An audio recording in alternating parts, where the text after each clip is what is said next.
personal brand is essentially career brand. A brand is in service of helping you grow your career, reach your goals.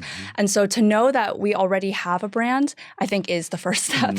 And your brand is essentially your reputation. And so you can either be really intentional about it and try to form it and create it, or you can let people define it for you.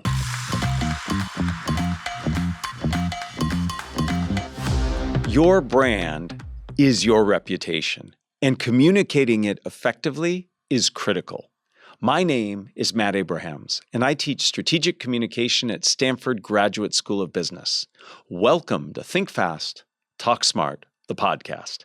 Today, I'm really excited to speak with Lorraine Lee. I've known Lorraine for several years. She's a teacher, content creator, speaker, and author. Her latest book is Unforgettable Presence: Get Seen, Gain Influence, and Catapult Your Career. She works to help people with their communication, presence, and finding their authentic voice. Welcome, Lorraine. I'm so excited that we're actually talking in person. We've talked virtually for a long time. Thanks for being here. Of course. Thank you for having me. Excellent. Shall we get started? Yes, please. Great. Well, when we first met, you were actually teaching and coaching me on how to show up better virtually. You were also teaching me about a really useful virtual tool. One of the things that you taught me that I thought was really helpful virtually is you want people to be able to see you and see your face. A lot of us sit so far away from the camera, or we look like we're in the witness protection program, sitting in the dark. So there's a lot of advice that you gave around just the physical setup that we do. So it's not just what you say, it's how you're presenting yourself. Besides filling half the screen and having better lighting, anything else you suggest to help us show up virtually better? The reason that framing is so important is that, like you said, not only does it allow us to take up more of the space, but when we frame ourselves correctly, it will make it feel like we're having more of an in-person conversation. And when you frame yourself correctly, it allows you to use your hands more naturally on camera. And that's a huge benefit because there's been research that shows that when you use your hands on camera, you appear warmer, more personable, more energetic, all of these really positive things. But so many of us, when we're at home, we keep our hands on our laps, we keep it on our mouse, on our keyboard, and so they don't appear on the screen, but they're one of the main ways that we communicate, that we strengthen our message, and again, all those positive adjectives. So to be able to have more body language on camera is key.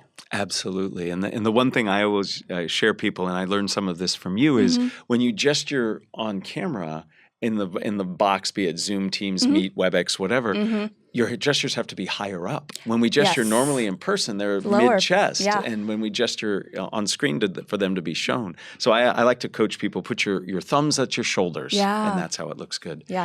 Well, I think it's really cool that you took a class that I started teaching for Stanford Continuing Studies a long, long time ago and haven't taught for a while. And you stepped in, and it's a public speaking class open to anybody globally to take the class. I'm really curious, what are some things that you have put into place? I know you've made it your own, that you really want to get your students to take away. So what are 2 or 3 key takeaways from this class that you'd like students to have that all of us listening in can benefit from? The first thing is that mindset is so important. And I know you talk about this a lot, that nerves are a natural thing, and it's okay to be nervous. And what you have to do is just make sure that the nerves are not taking over and making you forget things and want to, run off stage and all of that. But that we need to learn how to harness the nerves because they actually help us focus more and be more attentive. And so I think that mindset piece is really critical when it comes to public speaking, and that anyone, in fact, can be a really solid public speaker with enough practice and repetition. And then another thing I talk about in the class is the virtual communication piece. As you said, it's not going away. It's going to be here for a long time. And so to be able to know how to present yourself well virtually is going to be key, whether you are presenting, whether you are in a team meeting new clients, a one-on-one meeting. I had this student, Lori, and she took the public speaking course, and she saw that there was a module on virtual communication. And she told me afterwards, she was like, oh, I didn't really think that this was relevant, and I just showed up because I paid for the class. And then afterwards, she was like, wow, that I didn't realize all the things that we have to think about. And then she upgraded her setting. She got the new camera. She got lighting, and herself, she felt more confident knowing she looked really great and not in witness protection, like you said before. And also, all the other students as well, they noticed it. So it really can be a confidence booster. And again, it takes a different set of skills, different intentionality to make sure that you're showing up how you want to virtually. Absolutely. So in terms of the anxiety piece and mindset, you're exactly right. A lot of communicating effectively is having the right mindset and seeing that anxiety as something that actually is normal and natural. It means that what you're doing is important. Exactly. And it's something that you and others experience. It's a normal and natural thing. So helping normalize that and giving people the opportunity to practice, I think, is critical. And really helping integrate the notion of virtual speaking just with communication in general. The class, when I taught it, we didn't touch on virtual speaking at all. Now, of course, we hadn't gone through the pandemic then, but I love that you're integrating the two and that you're really helping people not just see for themselves, but giving people that feedback. One of the things I tell people all the time, that if you want to get better at communication, you have to do communication and you have to get feedback from others. And I love that you're continuing that tradition. So thank you. And thank you on behalf of all the students who take your class. You are a very successful, talented, and confident young woman. What advice do you have for others who are starting their careers and who might be struggling to find their own voice in those careers they're striving for? I would say it's really important to find mentors and sponsors. Those two things are different. So a mentor is someone who will coach you, who will share about their own personal experiences, who might ask you important questions to help tease out what exactly it is that you're struggling with, that you're looking to do.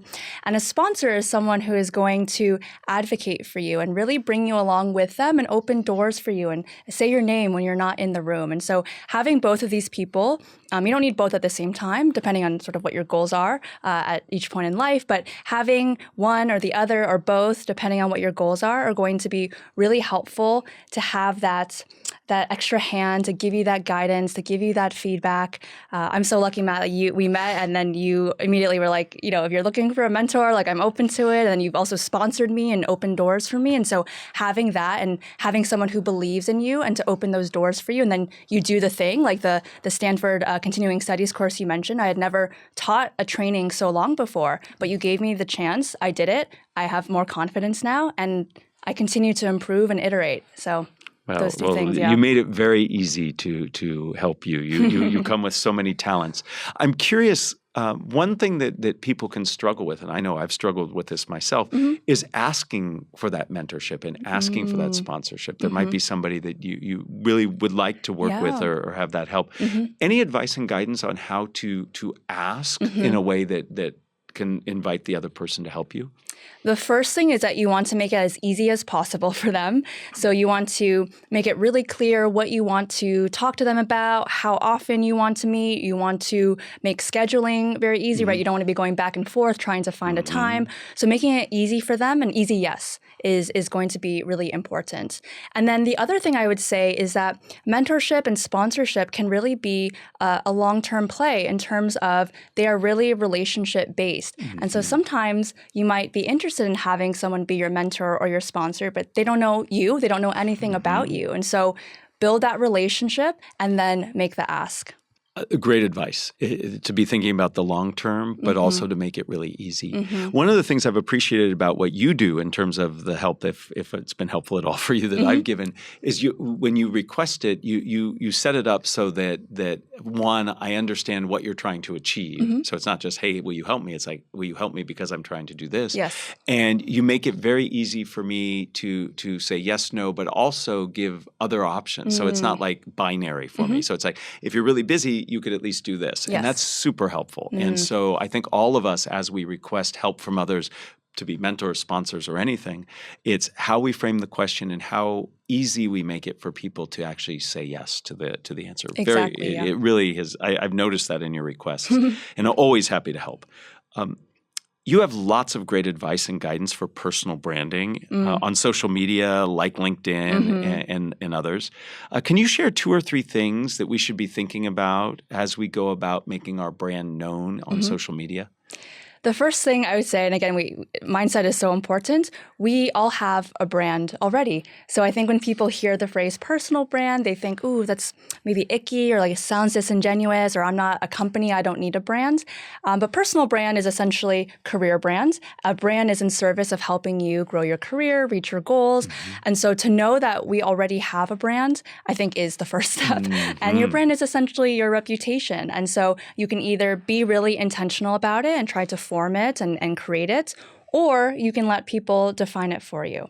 And so hopefully you're doing the former. And then as you start doing that, platforms like LinkedIn are really critical because LinkedIn is now our virtual water cooler, our virtual landing page, and I like to say the ultimate virtual office. And so you want to be seen at work, right, in the office. And so if you're not on LinkedIn, I think that really can negatively impact your presence, how people see you, your brand. And on the contrary, if they see you there and it looks amazing and you have everything filled out and you're posting content, you're going to be elevated in their eyes like, wow, Matt has a really amazing brand. And the really exciting thing is that can happen even before they've met you. So a lot of people have come to me and say, oh, Lorraine, you have such a strong LinkedIn presence. And they say that to me like after we've met in person, but they have an impression, a positive impression of me even before having met me, which is a very powerful thing. So I mentioned before, creating content is really key. Networking on LinkedIn. Some of my closest friends now are people who were strangers on LinkedIn before.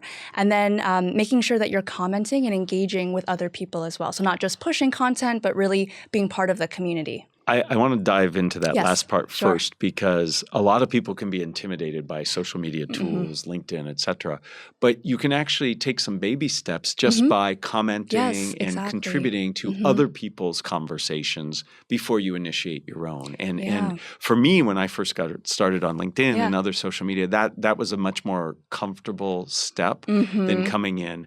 And I really like this idea of thinking about your brand as your reputation. Alison Kluger, a colleague of mine, a friend of mine, she studies and teaches reputation. She has this saying that I love, which is your reputation is the echo that precedes you. And I like that idea, and having that social presence be consistent with who we are already makes a lot of sense.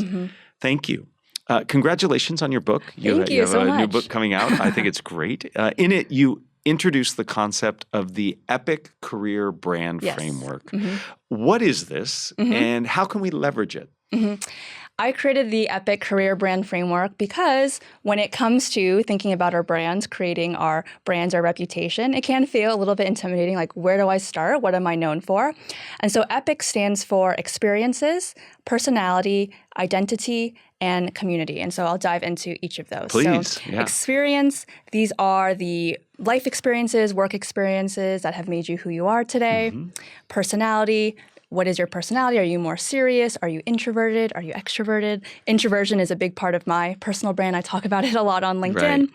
Identity. So this can be your cultural background. It can be the values that are very important to you in the workplace. So for example, relationships are very important to me. Following through and being known as that person who is going to do what I say I'm going to do is very important. So that's part of my identity. And then the fourth piece, community, which I think a lot of people forget about sometimes is, okay, you have a great brand, you have an idea of what you want to be known for, but is that how your network and how your community sees you right now? Because if there's a huge disconnect, then something has to change, something's off, and you have to figure out how are they perceiving you? Are you perhaps leaping too many steps ahead for what you want to be known for? And so checking in with your manager, your peers, your cross-functional stakeholders, that's going to be really helpful to make sure that you are aligned, that people are seeing you as you want to be seen. And then, of course, your career brand can change over the years. We all evolve and our priorities change. But that's a really great first step to start thinking through it. Everybody who knows me knows I love a good framework. I love a good framework. I have a lot in the book, Epic is great. And I love that not only is it a way of helping define how we think about our branding, but it's actually a guide of how to determine it. So you can actually think about each of those components and think about what is my identity, what is the identity I want to see. So it serves as a way of not only packaging it up, but as a way of thinking about it. And I think that's great. And the last piece, when you talked about community, you talked about checking in and getting feedback. We're not the best judges of how people see us. And so getting that feedback. So to me, I heard you say you first have to reflect and then you have to solicit feedback and then iterate, right, as you evolve. And that's great. And I need to spend a little time going through your framework as well as I continue to expand whatever the brand is I have. I really like that you took time to think about how we introduce ourselves to each other. Introductions can be so important and so nerve-wracking for people. I'd love to hear how we can craft what you call a UPI, a unique and powerful introduction. So What goes into a unique and powerful introduction? There's a lot of things that can go into a UPI. I think that's the beauty of it. You can kind of pick and choose depending on what setting you're in, who you're speaking with. But this idea came to me because when I was working in tech, a lot of the times I would hear introductions and it would really feel like a throwaway moment. Oh, hi, I'm Lorraine. I'm a, whatever title. I'm an editor. Or, hi, I sit on Lorraine's team. Nice to meet you. And to me, there's so much more that we do. It really can impact how confident we feel, others' perception of us. And so what a unique and powerful introduction is yes, it can be your role and how many years you've been at the company, which a lot of people like to share, but take it one step further. Give me a little bit more. Like, what does that title exactly mean? Because it can mean one thing to me, it can mean one thing to you. So share a little bit more. Do you have a mission statement or success metrics that your team is working towards? Do you have a specific target audience? And that way I know as your coworker or perhaps a colleague outside of work, I know what I can turn to you in the future or what I can get help for, depending on what you've shared with me already. And it opens up the door to more conversation too. If I say I'm an editor and I leave it at that, it's like, okay, and they share their role, and then that's that. But if I elaborate a little bit, then I give you little bits and pieces to utilize conversational threading and to grab onto that and ask a little bit more. I love that an introduction is more than just your name and title, and that you can use it as almost like a movie preview to get people more interested in you and to really be strategic about how you think about it. One of the things that I teach and I like to do for myself personally is I like to challenge myself when I introduce myself never to start with my name. I like to start with something that I'm passionate about or something just to get people, one, it's different than how most people do it, and two, it allows me to convey an emotion. It's really hard to convey an emotion about your name or your job title. So we connect through emotion. So I love that you're building on that and giving almost a recipe for what makes for a good, powerful introduction. And I'm assuming, I don't want to jump ahead here, but I'm assuming that we should practice and test it out with others. Oh, yeah, definitely. So it's not the first time you do it is the first time in the high stakes. You mentioned something that I want to pull the thread on. You talked about conversational threading. Yes. I certainly understand what that is, but I'm curious if you'll share with our audience. When you say conversational threading, talk to me about what that means and how that might look for us. Conversational threading is so important, especially when we are communicating virtually, because so many of us are on autopilot now, where we jump onto the call. How are you, Matt? I'm good. How are you, Lorraine? I'm good. Okay, that's the end of the conversation. But small talk is a really powerful way for us to build relationships. And I know it gets a bad rap, but that's because a lot of us are on autopilot and it's not interesting conversation. But when you can offer up threads for the other person and then also know how to pull on threads that you hear, so you share where you're based or something that you did earlier that day that made you really happy. Now I learn a little bit more about you and we can create some more genuine, authentic conversation and get to know each other. And so small talk, and again, especially virtually because we're not passing each other in the halls, that's such a critical way to build those relationships and to build that rapport. And so conversational threading, it takes a little bit more thought for you to remember to ask the questions, remember to pull on the threads, but it goes a long way. Right. And it's all about it's a tool to build that connection. And when we're virtual, it's really it's even harder. Is there a particular way you like to start those kind of conversations? I always find it awkward when I show up on a virtual call with somebody I don't know. Is there a go-to question or something you might suggest to just get the ball rolling? Sure. There's a few things I do. So when someone asks me how I'm doing, instead of saying, I'm good, I might say, oh, I'm doing really wonderful today. Thank you for asking. So already that is something a little bit different, a little bit more positive, a little bit more than the sort of basic.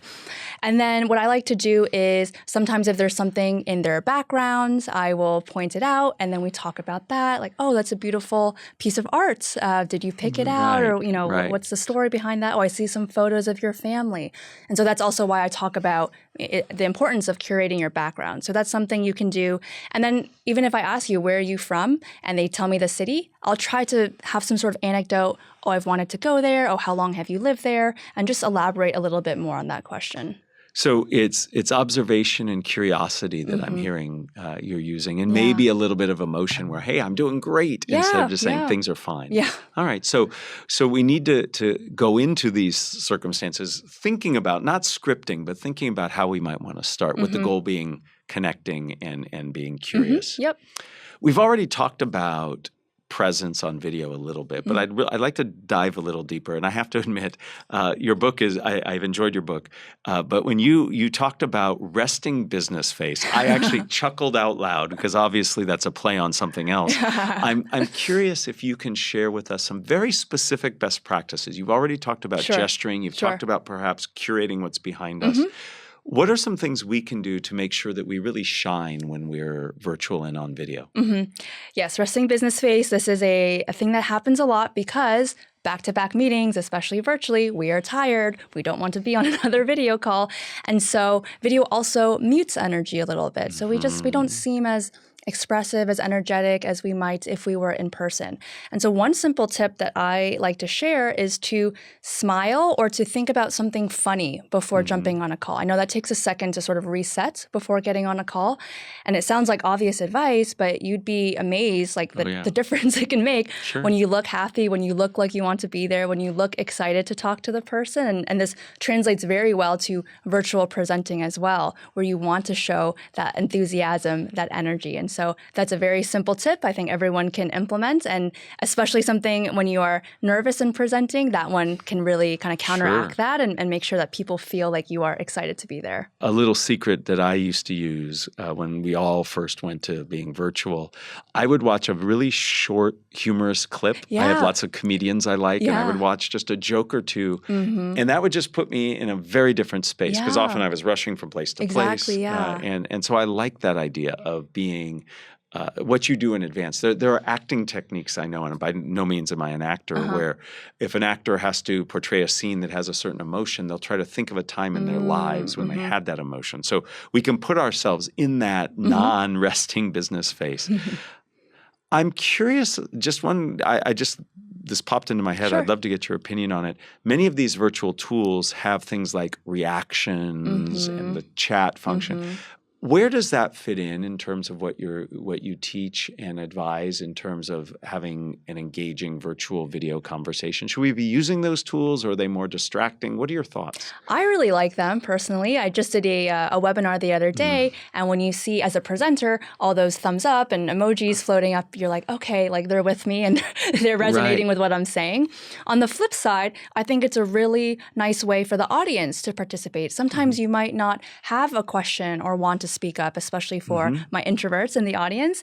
And sending an emoji is a great way to show, hey, I'm listening, this is resonating with me, and then you can send your ideas and thoughts later once you've processed a little bit more. But I like them, and I think emojis add richness to the way that we're communicating.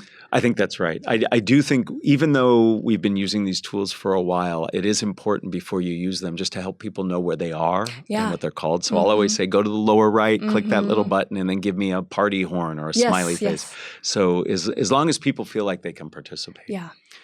Lorraine, I knew this was going to be fantastic with lots of useful information. Before we end, I'd like to ask 3 questions. One I'm going to make up just for you, and the other 2 are standard. You ready for that? Yes, I'm ready. Okay. So you've mentioned this notion of introversion a few times, and I know that you self-identify as an introvert. Can you talk to us a little bit about the advice you follow yourself and you give others who are more introverted? Clearly, introversion affects the way we communicate and can be very positive, but I'm curious to know your thoughts. With introversion, it's really important to remember that we have so many strengths. I think sometimes corporate America can feel like it's made for extroverts. It's an extrovert's world out there, but we do bring a lot to the table, and I think part of it is knowing what those strengths are. So, a few that come to mind. The first one, we talked about relationship building earlier when it comes to mentors and sponsors. Well, you might not be the loudest in a room full of people, but you are wonderful at connecting one-on-one. And business is built on relationships. People are going to want to help you, advocate for you, promote you, right? If they like you and they know you and they feel connected to you. So the relationship building is one very important skill. The second one I would say is introverts are really wonderful writers. And so to be able to communicate your idea clearly, to summarize, I feel like, Matt, you're doing this so well, like you're listening to me and you're picking out, okay, what are the key themes? Like that's very helpful because in a world that's go, go, go, and there's always something else to do, to be able to slow down and process and say, okay, this is what I'm hearing, and this is what I think the next step should be, that is going to be invaluable, especially during times of change and stress, which is happening to a lot of companies right now. I think it is so important for introverts to realize that they have so many superpowers. Yes. A lot, as you know, in the coaching practices I have and the students I teach, a lot of people who will identify as introverts think they're at a disadvantage. And in fact, there's a whole bunch of research that says the thoughtfulness, as you mentioned, the relationship building, the question asking, that is all beneficial. Yeah. You know, I am an extreme extrovert. I talk first, think second, and that can get you into a lot of trouble. So, and my wife is the opposite. She's an introvert, and thank goodness, because I would have a very different life if I ran it just on the way I think. But this idea is, I like how you said that introverts need to think about their strengths and find other ways and avenues to communicate that might feel more comfortable. So writing versus speaking, using the chat versus speaking in a virtual meeting. I love that advice. Thank you.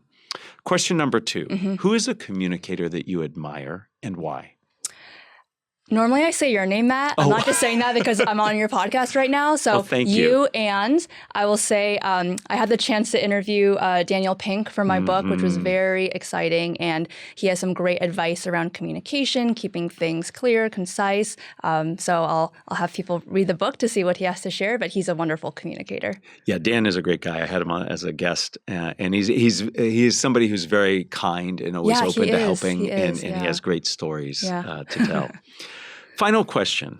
What are the first 3 ingredients that go into a successful communication recipe? I would say clarity of your message, relevance. So you have to understand your audience and what they need. So it might not be what you want to share, but they need to hear something else.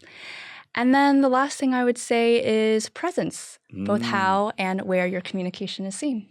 So clarity, relevance, and presence. And I like what you said about presence. It's where as well as how you show up. And that's something I think we all need to think about is where do we do the communication? And that's not just what's in your background when you're on a virtual call, but do I pull the person aside into a small conference room? Do I make it on a phone call? Really appreciate clarity, relevance, and presence. Well, Lorraine, this was an epic conversation. I love that acronym and I love what it stands for. Thank you for helping us better understand how we can lean into our personal brand and leverage specific communication skills that you teach your students, that you write about in your book, and that you demonstrate in your communication. Thank you, and I wish you the best, not just on the book release, but everything that you do. Thank you so much for having me. This was great.